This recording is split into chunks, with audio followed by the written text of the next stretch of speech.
full of the egg. Megan flies to and fro to escape the rock storm safely. The egg falls from the beak. Oh The poor no! little dino baby. Poor baby!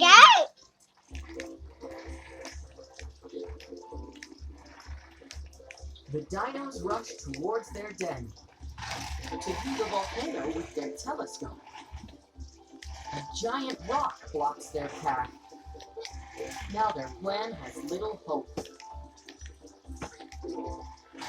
Then Mazu remembers something. The trusty stargazer. The only thing that they need now is to climb high upon that mesa. I know, buddy, but I need to figure out what we're doing first. Okay, find a high spot at the cliff to check out the volcano.